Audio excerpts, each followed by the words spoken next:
우리가 신앙생활을 하면서 늘 점검해야 될 사항이 있는데, 물론 세상살이를 할 때도 마찬가지입니다.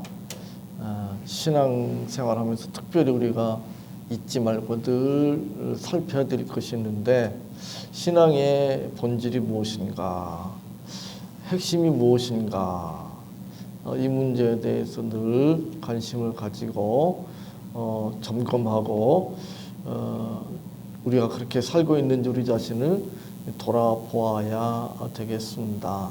왜냐하면 본질 또는 핵심을 벗어나면 아무리 열심히 살아도 아무리 정성을 다하고 또 자기 모든 것을 다 이렇게 들여서 헌신한다고 할지라도 헛되기 때문에 그렇습니다. 그러면 신앙생활에 있어서 핵심되는 것 또는 본질적인 것이 무엇인가, 무엇일까요? 고린도 교회 성도들을 보면 우리가 고린도전서를 지금까지 살펴보면서 알고 있는 것처럼 고린도 교회 성도들은 지식, 신앙에 대한 어떤 지식, 성경에 대한 지식, 그런 것들이 어떤 신앙의 본질인 것처럼 생각을 했습니다. 또는 은사, 그들이 받은 은사 가지고 서로 경쟁을 했죠. 서로 자랑하고 또 우월감을 가지고 그런 참 신앙적으로 보면 유치한 거죠. 그런데 그들이 왜 그랬는가? 그것이 신앙생활의 어떤 본질적인 핵심적인 것이라고 생각을 했기 때문에 그렇게 했던 것입니다. 오늘날도 이제 그런 부분들이 물론 있습니다. 거기에 이제 또 이 감성적인 거, 또는 이 세상에서 얼마나 부귀영화를 누리느냐, 이 세상에서 얼마나 형통한 삶을 사느냐, 얼마나 건강하고 또 풍요한 삶을 사느냐, 이런데 초점을 맞추는 그런 신자들도 많이 있습니다. 설교 가운데도 그런데 초점을 맞추는 설교들이 많이 있고, 그것은 신앙의 본질이 바로 그것이라고 생각하는 거잖아요. 그죠? 근데 그것일까? 오늘 고린도전서 15장 1절로 4절은 그렇게 말씀하지 않습니다. 15장 1절로 4절까지 읽어보면 이렇게 되어 있습니다. 형제들아, 내가 너희에게 전한 복음을 너희로 알게 하노니 이는 너희가 받은 것이요 또 그 가운데 선 것이라. 내가 너희에게 전한 복음, 사도 바울이 고린도 교회 성도들에게 전한 복음, 그리고 그들이 받은 복음, 또 그들이 서 있는 복음, 그 복음이 무엇이냐? 2절에 너희가 만일 나의 전한 말을 굳게 지키고 헛되이 믿지 아니하였으면 이로 말미암아 구원을 얻으리라. 이 복음의 초점이 어디에 있는가? 본질이 어디에 있는가? 핵심이 어디에 있는가? 2절에 잘 나타나 있습니다. 2절 끝에 보면 구원을 얻으리라. 그렇죠. 구원이죠. 고린도전서 15장 2절을 영어 성경에 보면 조금 더 이해가 쉽게 되어 있습니다. 그래서 고린도전서 15장 2절은 이렇게 시작합니다. And it is this good news that saves you. it that. 예전에 영어 배울 때 it that 용법 배웠죠? And it is good news that saves you. 그리고 이것이 그 복음이다. 어떤 복음? 너희를, 여러분을 구원하는 복음이다. 그래서 복음의 본질이 무엇인지 분명하게 말씀하고 있습니다. 복음의 본질은 우리의 구원입니다. 우리로 하여금 무슨 신비한 체험을 하거나 또 무슨 또 감성적으로 이렇게 그 심미적인 그리스도인 뭐 그런 표현도 하더라고요. 교회 와서 이렇게 함께 기도하고 찬송 부르고 성도들하고 이렇게 교제해서 정서적으로 이렇게 만족하는 뭐 그런 걸 추구하는 뭐 신자들이 많다고 그러죠. 오늘날 그런 신자들이 많이 있죠. 그런 신자들은 아마 이 교회 그 인테리어도 이렇게 좀 잘 되어 있고 그렇죠. 세련된 오케스트라 또 이 그 찬양대가 있는 그런 교회, 그런 교회를 선호하겠죠. 그리고 설교도 이렇게 감성을 자극하는 그런 설교.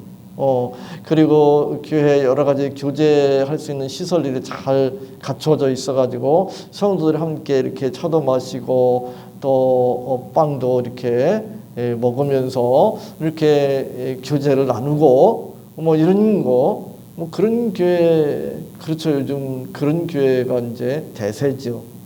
근데 그것도 복음의 본질적인 것은 아닙니다. 복음의 본질은 구원입니다. 물론 구원은 우리가 죄에서 구원받고 이제 의롭다고 여김받는 칭의의 구원도 있지만 그것이 다가 아니라 우리가 이 세상에 살고 있습니다.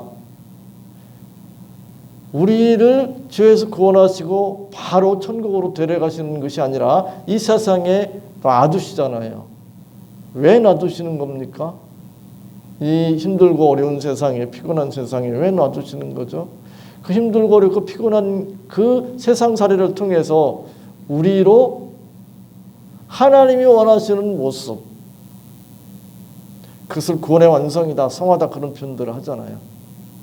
그것을 위해서, 그것이 구원의 완성이잖아요. 그것이 또 구원입니다. 전체적으로. 그것을 위해서 당장 데려가지 아니하시고 세상에 우리를 놔두시는 겁니다.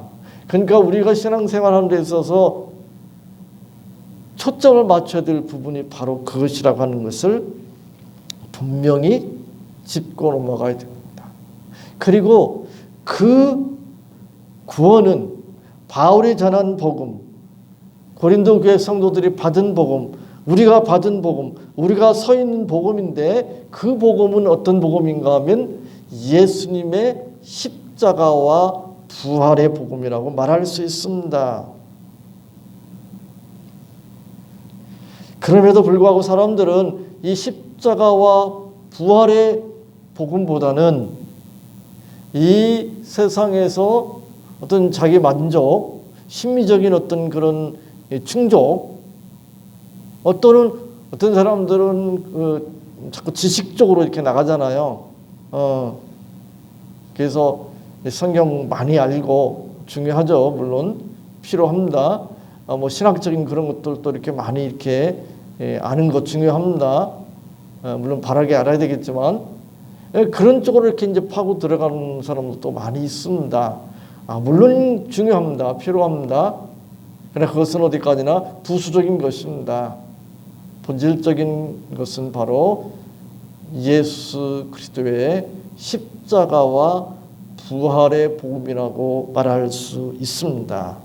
만일 이것이 뒤바뀐다면 예수 그리스도의 십자가와 부활의 복음이 부수적인 것이 되어버리고 이 세상에서 잘 먹고 잘 살고 편하게 살고 또 자기의 정서적인 만족, 종교심을 만족시키는 것, 그것이 만일 본질적인 것이 되어버린다면 그것은 본말이 전도된 것이라고 말할 수 있습니다. 물론 본말이 전도된다는 말이 좀 어렵긴 한데 그래서 제가 이 사전을 찾아봤습니다. 중요한 것과 중요하지 않은 것이 구별되지 않거나 일의 순서가 바뀌어 잘못된 상태, 그것을 이제 본말이 전도되었다 그러는데 신앙생활도 그럴 수 있습니다. 이 불교식 표현이지만 제사보다 제법에 더 관심이 많은 잘못된 거죠. 그런 결과를 초래할 수도 있습니다. 부활의 복음, 십자가의 복음을 뒤집어 엎고 그렇게 함으로 본말이 전도되고 그것은 결국 하나님을 거스리는 것이 됩니다. 하나님을 거스리는 정도가 아니라 대적하는 것이 되는 것입니다. 그것은 명분상으로는 하나님을 믿지만 하나님을 섬기지만 실제로는 우상을 섬기는 것이 되고 맙니다. 그래서 구약의 선지자들을 보면 대부분의 메시지가 어떤 메시지였습니까? 바로 본말이 전도된 신앙에 대해서 지적하고 책망하고 그것으로부터 떠나라고 하는 메시지였습니다. 구약 성경에 보면 하나님 앞에 값비싼 제물을 드립니다. 왜요? 하나님의 사랑과 은혜에 감사해서 감격해서? 그게 아닙니다. 일종의 뇌물 같아요. 뇌물. 비싼 뇌물. 그 싸구려 뇌물을 싸구려 갖다 주면 오히려 역효과가 나타나잖아요. 그렇죠? 누구한테 뭘 부탁하는데 뇌물을 갖다 주는데 이 비싼 거 줘야지. 그렇죠? 싸구려 이렇게 주고 뭐 이렇게 부탁하면 오히려 자기가 원하는 거 이룰 수도 없고 오히려 피해를 볼 수도 있습니다. 아이 나를 뭘로 알고 말이야. 이렇게 나오겠죠. 그러니까 비싼 거 가지고 가야 되겠죠. 그죠? 그런 식의 태도로 하나님 앞에 값비싼 제물을 드릴 수 있습니다. 근데 그것은 잘못된 거잖아요. 왜 잘못된 것입니까? 마음은 하나님으로부터 멉니다. 하나님의 뜻을 알고 하나님의 뜻대로 사는 것하고 멉니다. 자기 원하는 거, 자기 바라는 거, 그걸 얻기 위해서 하나님 앞에 뇌물을 바치는 것처럼 그런 식으로 하나님 앞에 값비싼 제사를 드린다면, 제물을 드린다면 이건 잘못된 것이잖아요. 근데 오늘날도 그런 식으로 신앙생활하는 사람들이 얼마든지 있을 수 있습니다. 우리의 신앙생활은 예수 그리스도의 십자가와 부활의 복음에 기초해야 합니다. 구체적으로 그러면 십자가와 부활의 복음이라는 것이 무엇인가? 십자가라고 하는 것은 예수님이 우리의 모든 죄를 대신해서 십자가에 돌아가셨다고 하는 거잖아요.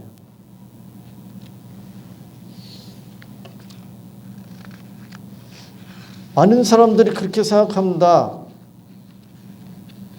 꼭 예수님께서 십자가에 돌아가셔야 됐는가? 하나님은 전능하시다면서 아니 그렇게 무슨 그걸 뭐라 그럴까? 아니 전능하신 하나님께서 뭐 꼭 그런 식으로 사람을 십자가에 죽여야 되는가? 제물을 삼아야 되는가? 그렇게 주장하는 사람들이 많이 있습니다. 그래서 이 하나님을 믿을 수 없다. 그런 잔인한 하나님 어떻게 믿느냐? 이렇게 말하는 사람들도 있습니다. 그건 인간이 얼마나 부패한 존재인지를 몰라서 그렇습니다. 우리는 구제불능의 죄인입니다. 죄에 사로잡혀서 죽을 수밖에 없습니다. 그리고 의로우신 하나님 앞에서는 이 죄를 가지고는 죄를 해결하지 않고는 구원받을 수가 없습니다. 근데 우리 스스로는 그 죄를 해결할 수가 없습니다. 가능성이 전혀 없습니다. 뭐 0.몇 %도 없습니다. 그래서 죄 없으신 예수님께서 우리의 모든 죄를 대신하는 제물이 되셔서, 대속의 제물이 되셔서 십자가에 돌아가시는 방법밖에는 없었습니다. 그래서 예수님께서 이 세상에 인간의 몸을 입고 오셔서 십자가를 지시고 돌아가셨습니다. 이것을 알고 믿을 때 고린도 교회 성도들처럼 뭐 지식 또는 은사 이런 거 가지고 자랑하고 그거 가지고 우월감 가지고 그거 가지고 사람들 위에 군림하려고 하고 이런 말도 안 되는 행위를 할 수가 없을 것입니다. 아무리 똑똑하고 능력 있고 잘나고 또 대단해도 우리가 구제불능의 죄인이었다고 하는 것과 예수님의 십자가 대속으로 구원받았다고 하는 것을 안다면 겸손하지 않을 수 없습니다. 고린도전서 15장 9절에 보면 나는 사도 중에 지극히 작은 자라, 나는 사도 중에 지극히 작은 자라, 그렇게 고백합니다. 글쎄요, 사도들이 여럿이 있지만 이 사도 가운데 우리가 그 이름을 기억하는 사도들은 많지 않습니다. 그죠? 12사도 이름 대봐. 그러면은 쉽지 않습니다. 당장 저도 대라면 머뭇거릴 수밖에 없습니다. 몇 명, 그 중에 한 절반 정도는 알죠. 성경에 자주 등장하는 사도들은 잘 알잖아요. 근데 그 12사도 말고 바울도 사도인데 바울은 그 12사도에 들지도 않지만 그러나 바울은 다 알죠. 그만큼 잘 알려져 있는 인물이기도 하잖아요. 신약 성경의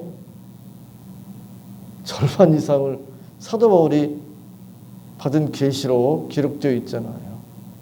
대단하죠.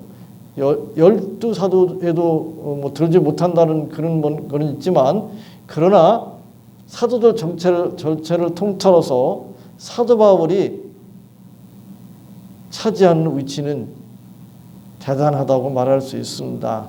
그러나 사도 바울은 무엇라고 고백하고 있는가 하면 사도 중에 지극히 작은 자라라고 말합니다. 우리말 성경에는 지극히 작은 자라 이렇게 되어 있습니다. 그러나 영어 성경 보면 지극히 작은 자가 아니라 가장 작은 자로 되어 있어요. 가장 작은 자. 그러니까 모든 사도 중에서 가장 낮은 자다. 그렇게 고백하고 있습니다. 우리는 언뜻 이해하기 어려울지 모릅니다. 그러나 자기가 어떤 죄인인지 구제불능의 죄인인지를 알았기 때문에 그리고 예수님의 십자가의 대속이 아니고는 자기가 구원받을 수 없었다고 하는 것을 알기 때문에 그렇게 고백합니다. 디모데전서 1장 15절에 보면 또 이렇게 고백합니다. 밑보다 모든 사람이 받을 만한 이 말이요 그리스도 예수께서 죄인을 구원하시려고 세상에 임하셨다 하였도다. 죄인 중에 내가 괴순이라. 죄인 중에 내가 괴순이라. 사도 중에 가장 작은 자, 그것도 아주 겸손한 표현이라고 말할 수 있죠. 근데 이거는 사도 중에 지극히 작은 자 정도가 아니라 죄인 중에 괴수라고 말합니다. 죄인 중에 괴수. 그러니까 자기를 가장 죄악된 존재로 지금 표현하고 있습니다. 근데 우리말은 이제 시제가 이렇게 좀 구체적이지 않잖아요. 근데 이 유럽 쪽의 언어들은 이 시제가 분명하잖아요. 그죠? 그 영어 성경에 보면 현재 시제로 되어 있습니다. 그냥 내가 전에는 죄인 중에 괴수였지만 나는 예수님을 믿고 이렇게 신앙생활 열심히 잘해서 지금은 괜찮은 사람이다. 이런 표현이 아니고 내가 예수를 믿고 구원받고 지금까지 복음을 해서 이렇게 충성하고 헌신했다. 그렇지만 그럼에도 불구하고 현재 내가 지금 죄인 중에 괴수라는 거예요. 현재 지금. 예전에는 죄인 중에 괴수였는데 지금은 괜찮은 존재가 아니라 지금 현재 내가 예수 믿기 전에는 진짜 엉망진창이었는데 사람들한테 손가락질 당해도 할 말이 없는 그런 삶을 살았는데 내가 예수 믿고 내가 그래도 이 정도 괜찮은 사람이 됐어. 이렇게 생각하는 사람들이 있습니다. 그러나 아직도 인간의 연약하고 죄악된 그런 모습을 잘 몰라서 그렇습니다. 우리가 정경스럽게 바라보는 신앙의 위인들 그렇게 바라볼 필요 없습니다.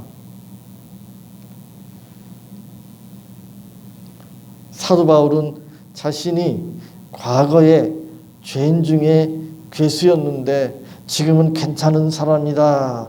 그렇게 고백하는 것이 아니라 지금 죄인 중에 내가 괴수다. 그렇게 고백하고 있습니다. 아니 우리가 어떻게 사도 바울만큼 신앙생활을 할 수 있습니까? 사도 바울처럼 그렇게 바르게 그리고 헌신적으로 충성스럽게 신앙생활을 할 수 있습니까? 흉내 낼 수도 없잖아요. 흉내도 낼 수 없습니다. 그가 받은 핍박, 고난 성경에 나와 있는 그런 기록들을 보면 저는 엄두도 못 낼 것 같아요. 그거 글쎄요. 100분의 1도 못 따를 것 같아요. 근데 이렇게 고백하고 있습니다. 왜 이렇게 고백할 수 있습니까? 십자가가 무엇인지를 아는 거예요. 인간이 얼마나 부패한 존재인지를 아는 거예요.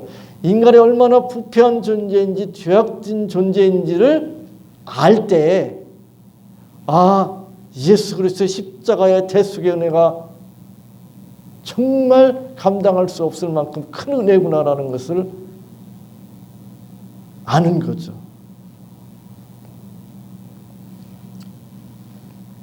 우리는 예수님의 십자가 대속으로 죄로부터 구원받았습니다. 그 은혜가 크다는 것을 알고 있습니다. 하나님 말씀대로 사는 것이 복되다는 것도 알고 있습니다. 그렇게 살고 싶은 소원도 있습니다. 그리고 또 그렇게 살려고 힘쓰고 애쓴 삶도 있습니다.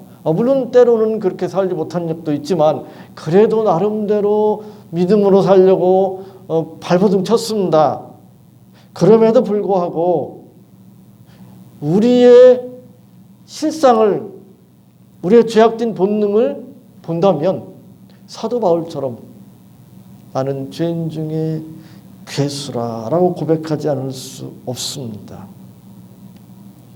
내가 좀 힘들고 어려운 것 때문에 불편한 것 때문에 기분 나쁜 것 때문에 사소한 이익이 침해받는 것 때문에 다른 사람들을 싫어하고 미워하고 때로는 불평불만하고 또 비난하고 정죄한 적이 너무도 많았습니다.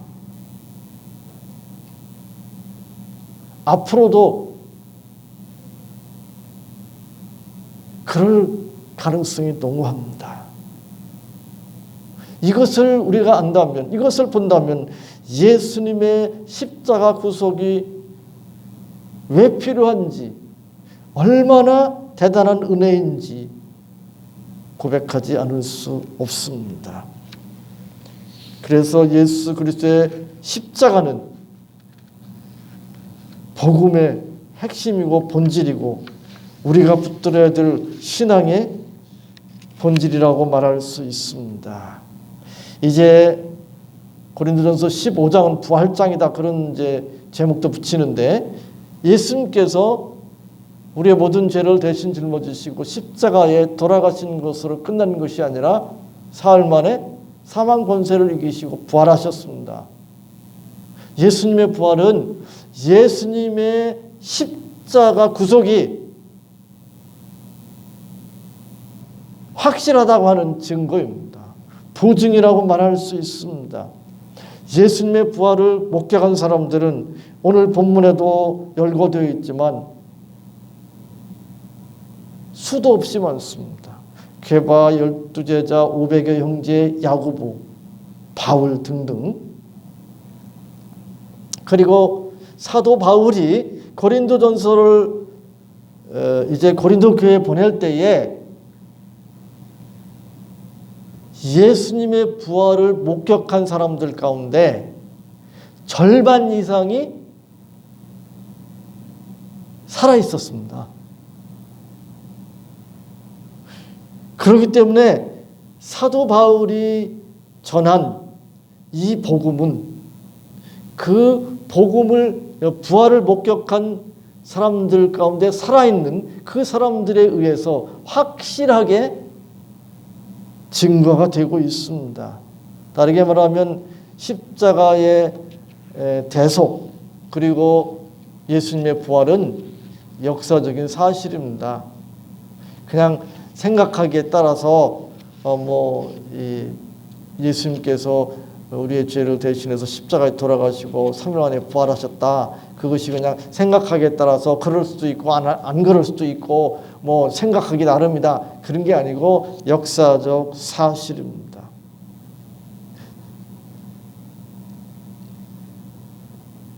예수님의 부활은 흔들릴 수 없는 역사적 사실입니다. 예수님의 십자가 대속이 흔들릴 수 없는 역사적 사실이라고 하는 것을 흔들릴 수 없는 역사적인 사실인 부활이 확실하게 우리에게 증거하고 있습니다. 우리는 바로 이런 예수 그리스도의 십자가의 대속과 부활의 복음에 근거하고 있습니다. 그러므로 우리가 믿는 이 복음, 우리가 서 있는 이 복음, 우리가 전달받은 이 복음은 확실한 것이죠. 이 복음 위에 우리가 서 있습니다. 우리를 구원하는 이 복음이 우리를 붙들고 주님 앞에 설 때까지 우리를 이끌 것입니다. 이 복음에 예수 그리스도의 십자가와 부활의 복음 위에 우리가 온전히 서서 복된 신앙생활을 하시기 바랍니다. 하나님 감사합니다. 오늘 이 말씀 붙들을 수 있도록 도와주시옵소서.